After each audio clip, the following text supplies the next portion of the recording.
ನಮಸ್ತೆ ಸ್ನೇಹಿತರೆ, ಆರೋಗ್ಯದ ಅಡುಗೆಗೆ ನಿಮ್ಮೆಲ್ಲರಿಗೂ ಸ್ವಾಗತ. ಬನ್ನಿ ಇವತ್ತು ಎಗ್ ಇಲ್ದೇ ವೆಜಿಟೇಬಲ್ ಯೂಸ್ ಮಾಡಿಕೊಂಡು ವೆಜ್ ಬ್ರೆಡ್ ಆಮ್ಲೆಟ್ನ ಹೇಗೆ ಮಾಡೋದು ಅಂತ ನೋಡೋಣ. ಸಂಜೆ ಟೈಮಲ್ಲಿ ಮಕ್ಕಳಿಗೆ ಸ್ಕೂಲಿಂದ ಬಂದಾಗ ಕೊಡೋದಕ್ಕೂ ತುಂಬ ರುಚಿಯಾಗಿರುತ್ತೆ. ಬ್ರೇಕ್ಫಾಸ್ಟಿಗೆ ಕೂಡ ಮಾಡ್ಕೋಬೋದು. ಮಕ್ಕಳಿಗೆ ಈ ಥರ ಎಲ್ಲ ಮನೆಯಲ್ಲೇ ಮಾಡಿಕೊಟ್ರೆ ತುಂಬ ಖುಷಿಯಿಂದ ತಿಂತಾರೆ. ತುಂಬ ರುಚಿಯಾಗಿತ್ತು ಕೂಡ. ಬನ್ನಿ ಇದನ್ನು ಹೇಗೆ ಮಾಡೋದು ಅಂತ ನೋಡೋಣ.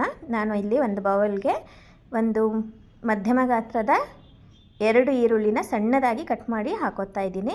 ಆನಂತರ 4 ಬೀನ್ಸನ್ನು ಕಟ್ ಮಾಡಿ ಹಾಕೋತಾ ಇದ್ದೀನಿ. ಸಣ್ಣದಾಗಿ ಕಟ್ ಮಾಡ್ಕೊಳ್ಳಿ.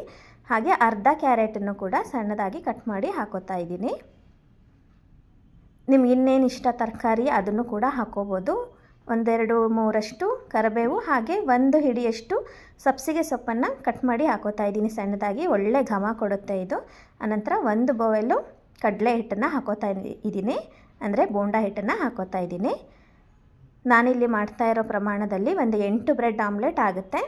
ಆನಂತರ ಓಂಕಾಳನ್ನು ಈ ಥರ ಒಂದು ಸ್ವಲ್ಪ ಉಜ್ಜಿಬಿಟ್ಟು ಹಾಕ್ಕೊಳ್ಳಿ. ಆನಂತರ 1.5 ಟೀ ಚಮಚದಷ್ಟು ಖಾರದ ಪುಡಿನ ಹಾಕೋತಾ ಇದ್ದೀನಿ. ಖಾರ ಎಷ್ಟು ಬೇಕು ನೀವು ನೋಡಿ ಹಾಕ್ಕೊಳ್ಳಿ.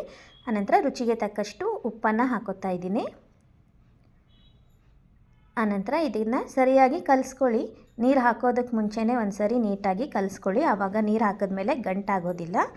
ಆನಂತರ ನಾನಿಲ್ಲಿ 1 ಬಟ್ಲಷ್ಟು ಹಿಟ್ಟು ತೊಗೊಂಡಿದ್ನಲ್ಲ, ಅದೇ ಬಟ್ಲಲ್ಲಿ 1.5 ಬಟ್ಲಷ್ಟು ನೀರನ್ನು ಹಾಕೋತಾ ಇದ್ದೀನಿ. ಅದರ ಪ್ರಮಾಣ ಕರೆಕ್ಟಾಗಿ ಬರುತ್ತೆ. ನೀರು ಹಾಕಿದ್ಮೇಲೆ ಗಂಟಿಲ್ದಂಗೆ ಸರಿಯಾಗಿ ಕಲಿಸ್ಕೋಬೇಕು. ನಿಮ್ಗೆ ಇದಕ್ಕೆ ಇಷ್ಟ ಆಗಿರೋ ಬೇರೆ ತರಕಾರಿಗಳನ್ನು ಹಾಕೋಬೋದು. ಕ್ಯಾಬೇಜ್ ಹಾಕೋಬೋದು, ಕ್ಯಾಪ್ಸಿಕಮ್ ಹಾಕೋಬೋದು. ನಾನಿಲ್ಲಿ ಕ್ಯಾರೆಟ್ ಮತ್ತು ಬೀನ್ಸನ್ನು ಮಾತ್ರ ಹಾಕ್ಕೊಂಡಿದ್ದೀನಿ. ನೋಡಿ, ಈ ಹದಕ್ಕಿದ್ರೆ ಸಾಕು ಬ್ರೆಡ್ ಆಮ್ಲೆಟ್ ಮಾಡೋದಕ್ಕೆ ಸರಿಯಾಗಿದೆ. ಈಗ ಒಂದು ತವಾನ ಇಟ್ಕೊತಾ ಇದ್ದೀನಿ. ತವಾಗೆ ನಾವು ಎಣ್ಣೆ ಅಥವಾ ಬೆಣ್ಣೆ, ತುಪ್ಪ ಏನಾದರೂ ಹಾಕ್ಕೋಬೋದು. ನಾನಿಲ್ಲಿ ಫಸ್ಟು ಎಣ್ಣೆನ ಹಾಕೋತಾ ಇದ್ದೀನಿ. ಆನಂತರ ಬ್ರೆಡ್ಡನ್ನು ಫಸ್ಟು ಒಂದು ಸ್ವಲ್ಪ ರೋಸ್ಟ್ ಮಾಡ್ಕೋತಾ ಇದ್ದೀನಿ. 2 ಕಡೆಯೂ ಸ್ವಲ್ಪ ಸ್ವಲ್ಪ ರೋಸ್ಟ್ ಮಾಡ್ಕೋತಾ ಇದ್ದೀನಿ. ಜಾಸ್ತಿ ರೋಸ್ಟ್ ಮಾಡ್ಕೊಳ್ಳೋದೇನು ಬೇಡ. ನೋಡಿ, ಇವಾಗ ತೆಗಿತಾ ಇದ್ದೀನಿ. ಇವಾಗ ಇದನ್ನು ತೆಗಿತಾ ಇದ್ದೀನಿ. ಆನಂತರ ಸ್ವಲ್ಪ ಎಣ್ಣೆ ಹಚ್ಕೊಂಡು ಇವಾಗ ನಾವು ಮಿಶ್ರಣ ಮಾಡಿಟ್ಕೊಂಡಿದ್ವಲ್ಲ, ಕಡಲೆ ಹಿಟ್ಟಿನ ಮಿಶ್ರಣನ ಹಾಕ್ಕೊಳ್ಳೋಣ. 1 ಬ್ರೆಡ್ಡಿಗೆ ಆಗುವಷ್ಟು ಹಾಕೋತಾ ಇದ್ದೀನಿ ಅಷ್ಟೇ. ಆನಂತರ ಇದ್ರ ಮೇಲೆ ಬ್ರೆಡ್ಡನ್ನು ಇಡಬೇಕು. ಇಟ್ಟು ಸ್ವಲ್ಪ ಪ್ರೆಸ್ ಮಾಡಿ ಆನಂತರ ಇದ್ರ ಮೇಲೆ ಪೂರ್ತಿ ಕವರ್ ಆಗೋ ಥರ ಹಿಟ್ಟನ್ನು ಪೂರ್ತಿ ಹಾಕ್ಕೋಬೇಕು. ಜಾಸ್ತಿ ದಪ್ಪನಾಗಿ ಹಾಕ್ಕೋಬೇಡಿ, ಹಿಟ್ಟಿಟ್ಟಾಗುತ್ತೆ. ಈ ಥರ ತೆಳ್ಳಗೆ ಹಾಕ್ಕೊಳ್ಳಿ. ಆನಂತರ ಸುತ್ತ ಸ್ವಲ್ಪ ಎಣ್ಣೆ ಅಥವಾ ಬೆಣ್ಣೆನ ಹಾಕ್ಕೊಳ್ಳಿ, ಅಥವಾ ತುಪ್ಪನಾದರೂ ಹಾಕ್ಕೋಬೋದು. ಈ ಎಡ್ಜಸ್ನೆಲ್ಲ ಇದನ್ನು ಈ ಬ್ರೆಡ್ಗೆ ಕವರ್ ಆಗೋ ಥರ ಮಡಚ್ಕೋಬೇಕು.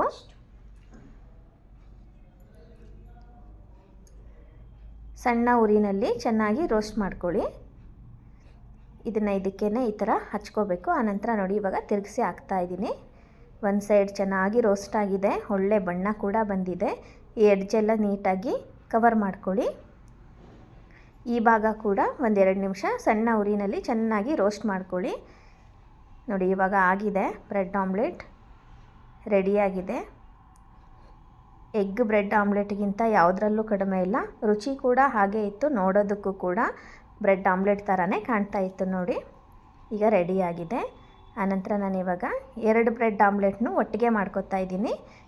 2 ಒಟ್ಟಿಗೆ ಸ್ವಲ್ಪ ರೋಸ್ಟ್ ಮಾಡ್ಕೊಳ್ಳೋಣ.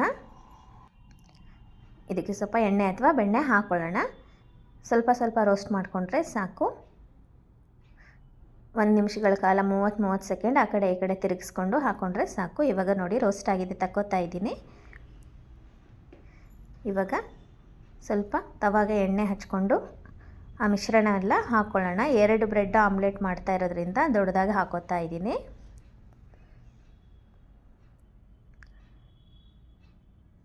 ಎರಡಕ್ಕೂ ಎಷ್ಟು ಹಿಡಿಸುತ್ತೋ ಅಷ್ಟನ್ನು ಹಾಕೋತಾ ಇದ್ದೀನಿ. ಹಾಕ್ಕೊಂಡು ನೀಟಾಗಿ ಕವರ್ ಮಾಡ್ಕೊಳ್ಳಿ. ಆನಂತರ 2 ಬ್ರೆಡ್ಡನ್ನು ಇಡ್ತಾ ಇದ್ದೀನಿ. ನಿಮ್ಮ ಹಂಚಲ್ಲಿ ಎಷ್ಟು ಹಿಡಿಸುತ್ತೋ ಅಷ್ಟು ಕೂಡ ಮಾಡ್ಕೋಬೋದು ಒಟ್ಟಿಗೆ. ಈಗ ಇದ್ರ ಮೇಲೆ ಸರಿಯಾಗಿ ಲೇಯರ್ನ ಕವರ್ ಮಾಡಬೇಕು. 2 ಬ್ರೆಡ್ಡಿಗೂ ಸರಿಯಾಗಿ ಹಾಕೋತಾ ಇದ್ದೀನಿ. ಆನಂತರ ಸುತ್ತ ಇದಕ್ಕೆ ಸ್ವಲ್ಪ ಎಣ್ಣೆನ ಹಾಕ್ಕೋಬೇಕು.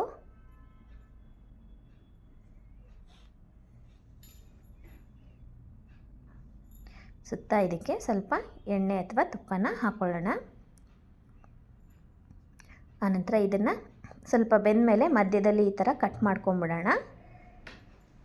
2 ಬ್ರೆಡ್ನ ಸಪ್ರೇಟ್ ಮಾಡ್ಕೊಬಿಡೋಣ. ಈ ಎಡ್ಜಸ್ನೆಲ್ಲ ನೀಟಾಗಿ ಈ ಥರ ಮಡ್ಚ್ಕೋಬೇಕು. ಈಗ ಒಂದೊಂದೇ ತಿರುಗಿಸಿ ಹಾಕ್ಕೊಳ್ಳೋಣ. ನೋಡಿ, ಎಡ್ಜಸ್ನ ನೀಟಾಗಿ ಮಡ್ಚ್ಕೊಂಡ್ರೆ ನೀಟಾಗಿ ಕವರ್ ಆಗಿ ಬರುತ್ತೆ. ಎರಡು ಭಾಗನೂ ತಿರುಗಿಸಿ ಹಾಕೋತಾ ಇದ್ದೀನಿ. ಒಂದು ಸೈಡ್ ನೀಟಾಗಿ ಫ್ರೈ ಆಗಿದೆ. ಈಗ 1 ನಿಮಿಷಗಳ ಕಾಲ 2 ಕಡೆ ಚೆನ್ನಾಗಿ ಸಣ್ಣ ಉರಿನಲ್ಲಿ ಬೇಯಿಸಿದರೆ ಆಮ್ಲೆಟ್ ರೆಡಿ ಆಯಿತು. ಈ ಮಾಡಿರೋ ಅಂಥ ಅಳತೆಯಲ್ಲಿ ಒಂದು 8 ಬ್ರೆಡ್ ಆಮ್ಲೆಟ್ ಅಂತೂ ರೆಡಿಯಾಗಿದೆ.